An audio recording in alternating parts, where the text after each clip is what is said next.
Hello, welcome to Nezzo's Bat Shop. It's your host Nezzo, and I got a couple cars on track here for good reason, because you are seeing the Dark Horse Mustang of the Traxxas Vortex RWD back on track. And I've done a couple things to it since the original video, which I was not paid for in any way. Traxxas did not pay me for that. It would have been nice if they'd sent me some money for something like that, but we are not partners, so that did not happen. And so this car, as I said in the first video, was lent to me by Matt from Scale Builders Gear. Shout out to him. I kind of had this project on the back burner, but finally I got to tinkering with the Traxxas Vortex and started playing around with it, changing a couple settings, changing wheels, changing electronics, and the results so far are not too bad. I'm actually pretty impressed since changing the pieces I've changed. Basically all the electronics were changed, the radio system changed, wheels and tires changed. There's a Yokomo P-Tile tires on Scale Dynamics 13mm offset wheels, and it's the V16D wheel, I believe. So as you can see here in this little 3-car train, the Vortex RWD with my Bat Shop light tune and electronics change is doing not too bad. It's handling most of the demands, except for that sendo there. That one didn't go well. Yes, the car is a little bit stuck. Oh yeah, I think my well, the original electronics in full regular mode, the Traxxas stuff doesn't have reverse in regular mode, which is strange. At the ESC that I put into the car for now, I think also reverse is actually disabled in this one as well, just by fluke. But yeah, the car is working pretty good. That last sendo didn't go pretty well, but I have gotten the steering angle close to 90. I don't want to say 90 even though the wheel is going there, but in terms of usable angle, I don't have it at 90. It's more close to 80, I think, about at this point. Mid-range angle is very much improved. High angle is also improved, but still a little bit unstable, and that's mostly because I am still running the original Traxxas oil-filled shocks, so the ride height is still super low and not much room for the chassis to weight shift. And all the links and ball cups and studs and eyelet balls and all that stuff is all original. So all the original Traxxas hardware, chassis-wise, is still on the car. Now there, did you see the steering just do its weird flicky into this corner here? That is the result of me doing some front-end tuning and the stock steering rack not really liking me pushing it beyond its sort of design limit and sending it up to 90 degrees. So that's why you're seeing that. If you see the front steering twitch, it's not the servo, it's not the gyro, it's actually the steering rack going all the way up to maximum 90, especially when we hit the gutter area there and the car dips. And the counter goes all the way up to 90, but the steering jams and the gyro freaks out and basically wants the steering to return to center for a split second. Sometimes it locks up and it can't, other times it sends it back to neutral and then back to the countered angle. So that's a hardware thing. That will be corrected, I know it. But basically so far, all I've done to the chassis, hardware-wise, in terms of the light tuning there, it did it again. You see how it did it and the car whipped and spun right out? That's what happens in there. Here's an illustration of how low it is.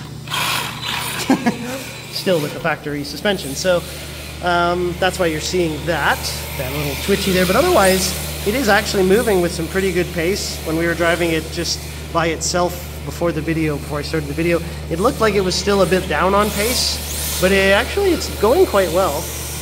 The car in front of it is an RD 2.0, I believe, a Rookie Drift 2.0, and the car behind it, that was in the tandem, is a Red Cat RDS that's been heavily tuned. So that's why that one's staying up with the train. But I have increased the drivability. It's definitely more of a pleasure to drive. You can ride higher angle more often. It's far more smoother while it's in angle. Yeah, so what I was about to say there was, what have I done? I have cut the stoppers off of the factory knuckles. Those have been deleted, so now we have all the angle available from the factory knuckle. I have adjusted the front toe, because I can do that with the turnbuckles, and I'll illustrate that after. I adjusted the front toe to give myself a little bit more toe out, probably like half a degree to a degree more, just to get a bit more positive acronym at the higher angle, which is definitely proving effective. I left the factory caster alone in the front. I left the factory -6 camber alone in the front. And yeah, the front got even more bitey, and it's going quite well, except for the rack binding up a little bit because of the design and or the eyelets or whatever. Well, I'm gonna see what happens once I change all that up. Can't wait to try that out.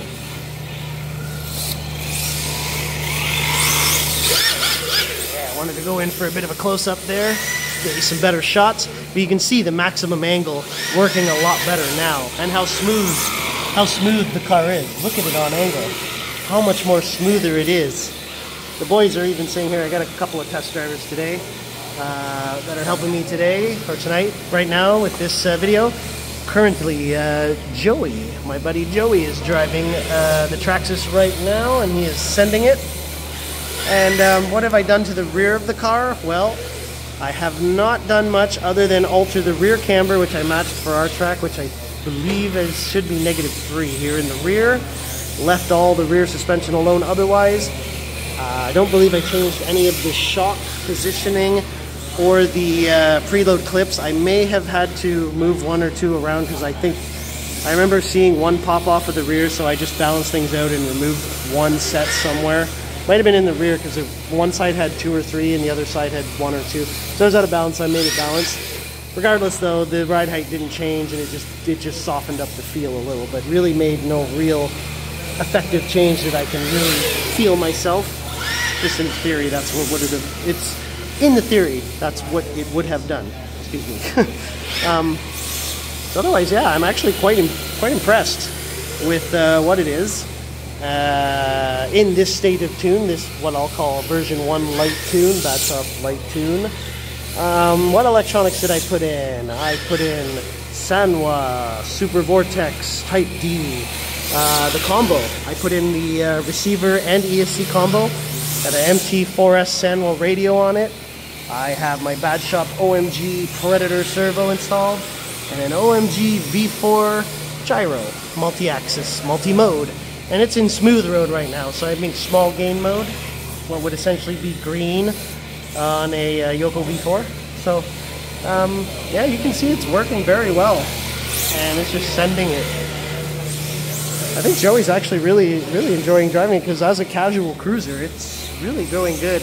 And he even noticed as well, the harder you push the car, like more comp style driving and bigger angle, bigger entry, that's where the car gets unstable, and that's where the car doesn't really show how it's happy and how the steering kind of partially locks up, clicks up, and all that stuff. So yeah, I'm just going to get you guys a bunch of really nice tandem footage here. So I'm going to stop talking for a little bit and get you some cool footage here so you can see the car perform. Here we go.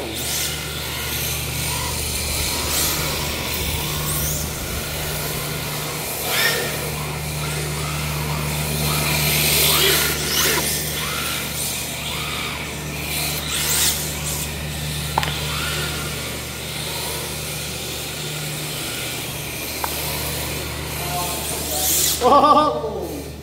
The leader died there. All right, Joey, switch position. Go lead for a bit so we can really measure the pace on the chaser there. Yeah, get the train going again. Showcase it because it's been chasing. It's been doing chase for most of the video, but it's been perfect. So I just want to show it off on the lead a bit. Just getting some gratuitous tandem footage here.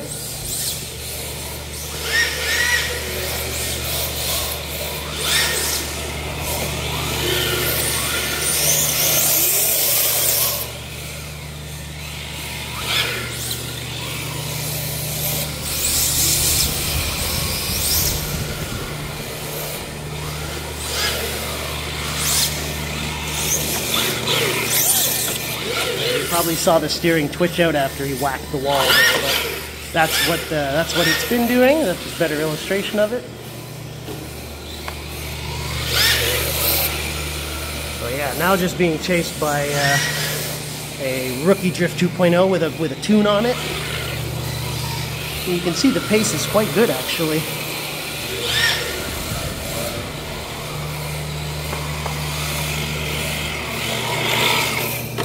There it is. That's where it did the thing, right? Right at maximum rate. And it's almost unrecoverable, so I definitely will fix that and fix that in the steering. But works pretty good, eh, Joey?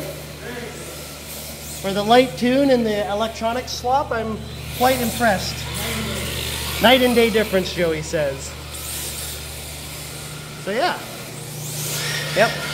Traxxas did not send me this car, and all I've done is just had some fun with it, as it was loaned to me from a fellow YouTuber. Shout out again to Matt from Scale Builders Guild, and look at this thing go. Excellent. Yeah, I'm very impressed with it.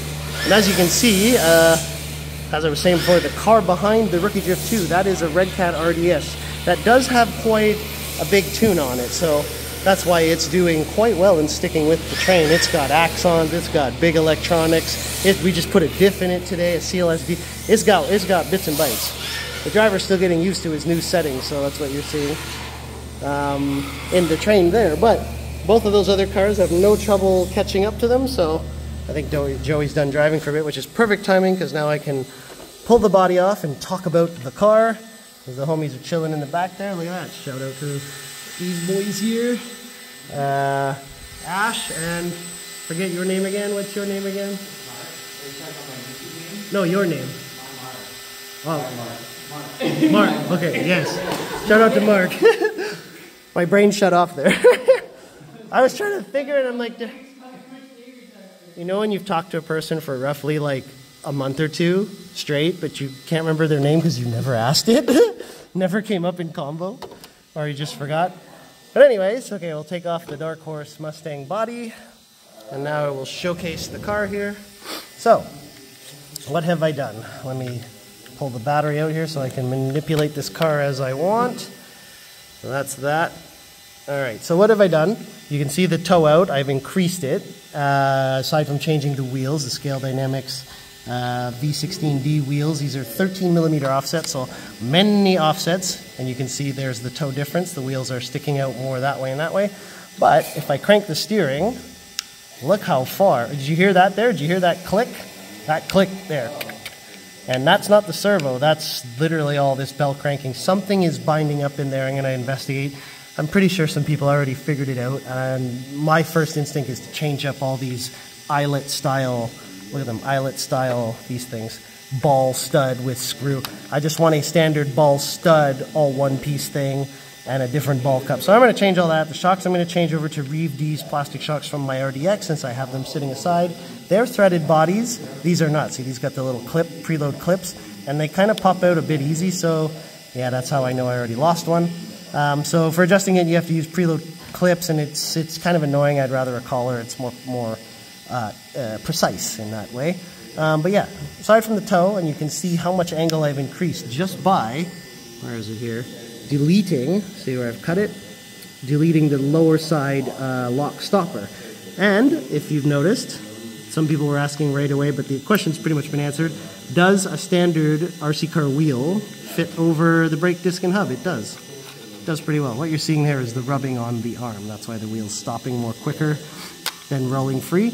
But in terms of a usable angle, I already have light tune mode here, where my wheel, see how my wheel here, inner wheel, my lead wheel, so to say, is able to move kind of freely without affecting the rest of the steering geometry to a degree. That allows me, or allows the car, to flick in and go super 90, and then once you apply the throttle and you're coming out of the corner, it will naturally flick up as the weight shifts. But right now what's happening, this is going to 90, some binding is happening here, this gets stuck for a second, the electronics freak out, try to reset the steering really quick, and then the car spins out. And that was illustrated a couple times. You probably heard Joey laugh when he did it as well, because he just had no control. It basically just whips you right around as if one of these wheels locked up. But otherwise, in the sense of how you can drive it like this with this very, very light tune, is very good. Because yeah, all I did was change the toe. I did not change this, the caster setting. I did not change the camber. I left it alone. It was -6 right out the box. Left it alone. But when I change the shocks, I'll have some better damping and more use of the ride height here. Because right now it's pretty close to the floor. Like, say, kind of, yeah, not that much.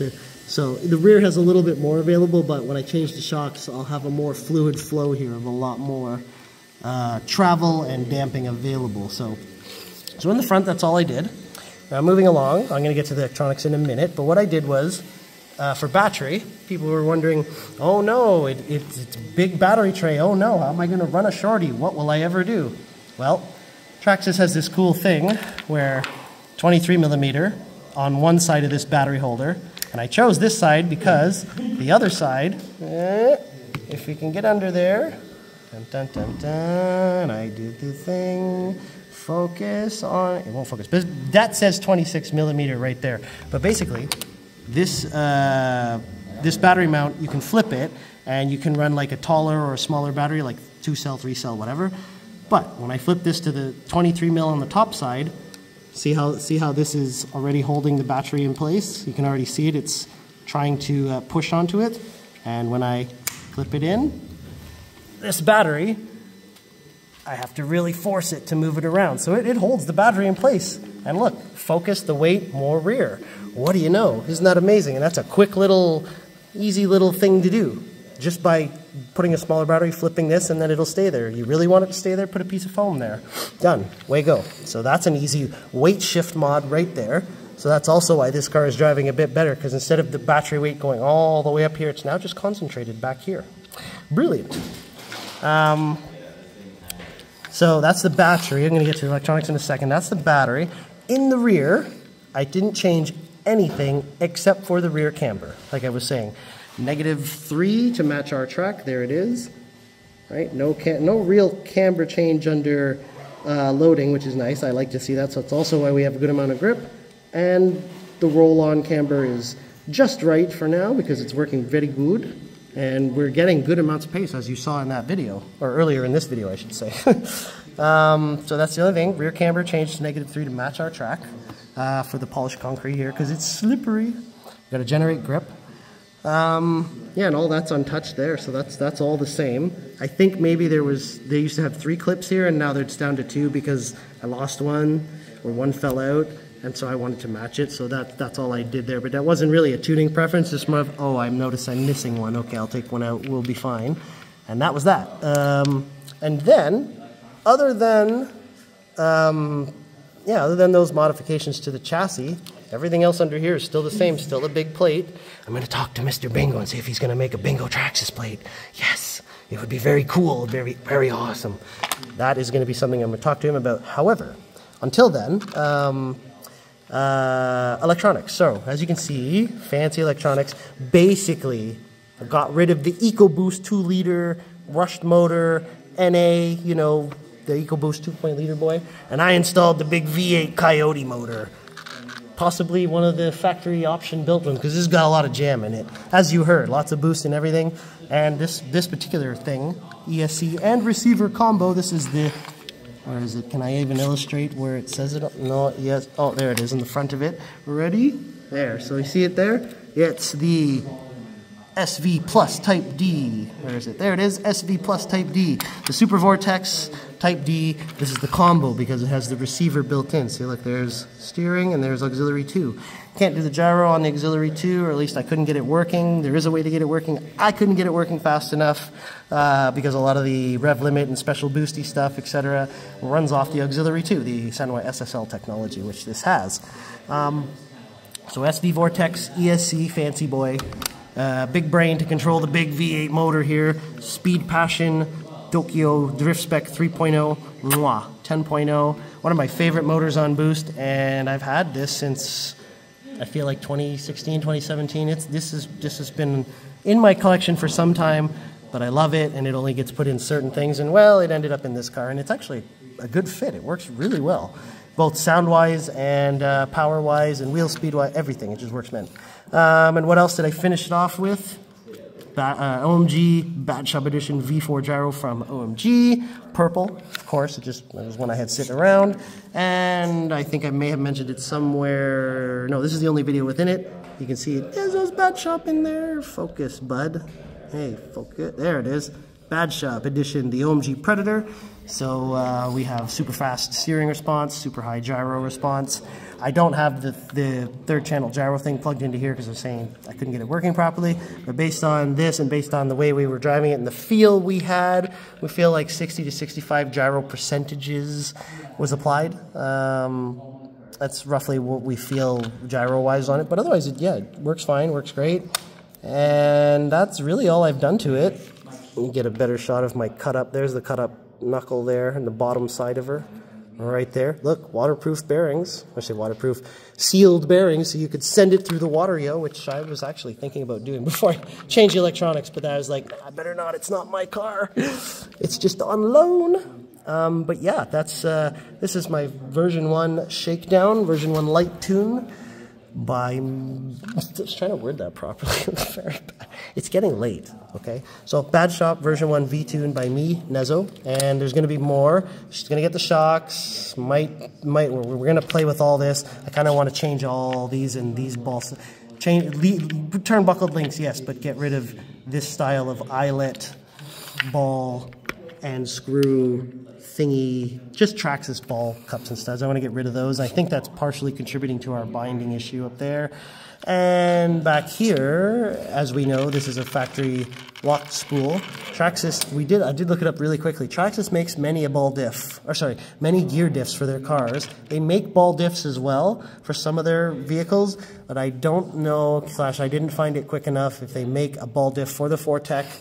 People were telling me they have, because this has been out since like 1998, the Vortex. There's been many versions of it. And gear diffs exist because I found a Vortex 2.0 exploded view quickly, and it said, look, a gear diff install. So that could drop right in. A gear diff in here would be very good. That would be ideal. If Traxxas makes a ball diff that'll fit this, even better. That would be the way to go, because right now a CLSD won't fit in here because this are like ring and pinion gear for the diff, because this is pinion to a spur, direct to another pinion here to the ring gear of the diff. So it's very, very direct drive, so there's lots of wheel speed now available. But with a lock spool, that's where the higher angle we drive it up to when we're running it, the car just becomes a little bit unstable and unpredictable, mostly because this is very light in the tune here, and we have the lock spool to deal with back there. But as you saw on track, it has no trouble now keeping up to people, rocking decent angle, and actually like going along quite nicely. So I'm pleased with that. And the reason why this battery box thing is still on here, if some of you are wondering, is because that battery box unit and the servo mounts, which are right there, it's all one piece, and I found that out when I took it off. I thought it was a two-piece design. There might be a two-piece version. I don't know. I haven't looked up. But even still, I could cut the servo mounts off, or worst case Ontario, I could use a spare set of like Yokomo servo mounts or whatever, and I'm pretty sure it'll bolt all up, and away I go if I want to eliminate this weight right here. But I'm just going to keep tuning this for now without changing too much of the bits in here. I'm going to try to leave it as sort of stock chassis-ish, minus the shocks and maybe a diff. But the rest of it, I kind of want to keep it as stock as possible for the longest time. Until basically I can convince Mr. Bingo to make a Vortex Bingo Wasp RWD. I had a fancy name for it.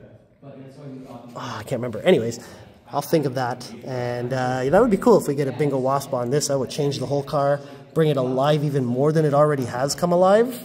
And then, yeah, just go from there and see what comes of it. If you've got any ideas for me, or if you've got some tips or tricks or little things you did without doing a whole heck of a lot of like hacking and slashing and parts changer, I want to keep it mostly Traxxas for as much as I can, as long as I can, without having to really spend any money on it, spare parts and stuff. Maybe we'll move some spacers, yada yada. Oh, that might have been one thing we did as well. Actually, I think we moved these spacers around, yes. I'm remembering now, yes. I think we changed this to give it more factory Ackerman. We moved some spacers around here. I can't remember how many were in front or back, but I know we messed with this area as well. So I may have to change it again based on the retune to work the 90 magic, but was able to pretty much almost get it without doing much. I know someone else online had posted that they changed certain spacers in certain areas, big offset wheels, and boom, they had very nice drivable 90. probably just a bit more than what we had here in this video. And so, yeah, gives me much hope, and it's going to be very fun to keep playing with this. And I'm going to play with my other project, which I've left on the shelf, the Red Cat, as well, because this car makes me think of the Red Cat. Like when the Red Cat came out and every little thing I did to it, it got better and better and better. So every little thing I'm going to do to this, I'm assuming it's going to get better and better and better, which it already is showing that, but it should really come to fruition once we get all the right ingredients into it for in the coming days, coming weeks, whatever. Fun project going forward, but yeah. And then I don't know when I have to give it back, but otherwise I'll just keep playing with it and keep messing with it. I just don't want to hack and slash it too much. But yeah, so like, comment, subscribe. Thank you so much for watching. I can't do it without y'all. And yeah, let me know what you're thinking, what you've done, what you're thinking of doing, bits that work, bits that don't work, how to get rid of this clicky clack if you've already figured it out. And yeah, it'd be super appreciated. I'll try to get back to you on the comments as soon as I can, and I'm really terrible for that, so something I gotta work on. But yes, there it is. Vortex 1.0 Bad Shop Light Tune. And yeah, 26 minutes. If you reached the whole video, watched all the way through, let me know too.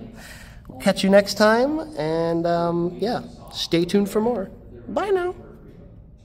Okay, Nezo here. A little addendum because I noticed something. Well, me and Joey noticed something. I think this OMG Gyro, because it's the multi-axis, has a goofy issue where when we put it in the gutter or go over a curb, I don't know if you saw that. Oh, whoops. Do it again. Basically, when the car goes over a curb, the gyro freaks out. There, you can kind of see it there. Oh, that didn't work. Try it again. I just want to try and illustrate it. You might have to go over it in a not straight area. Yeah. There. Let's see. We got it to do it pretty good at one point. Oh, no. Oh, there. It kind of twitched there. See if we can illustrate it. There, you see how it's twitching and flicking? There, so that it whipped you there. It actually whipped you. So that's what it's doing, is when we simply drive it straight over. Well, it didn't do it there, but that's what's happening is when it, you know what, there, see it's twitching again. I wonder if I can just create it manually. Hold on, let's see. So basically when it goes over a bump,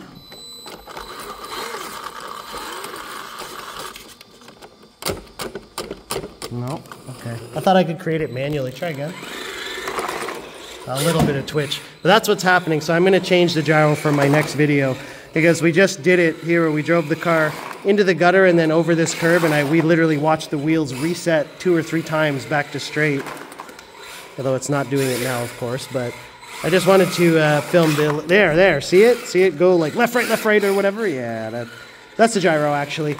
But the clicky is still in the steering rack, so that's still a thing I got to address. But I'm going to swap the gyro because this one was one of those V4s that had this goofy issue, I remember. And I seen another driver's car do this, and he was asking me about it. And I think this gyro also has that similar symptom there. You can see the steering doing some mild goofiness. Okay, so that's that. Just wanted to address that as a little addendum at the end of the video, because there, see it flicking? Because there, oh my god, that was bad. Yeah, oh. I guarantee Joey is not making those aggressive steering flicks. That's all the gyro. So that's that. I'll change that for the next video, and we'll have a new tune and everything, and we'll go from there. Look, did it again. Alright, thanks for watching. Like, comment, subscribe. Can't do it without y'all. See you soon. Bye.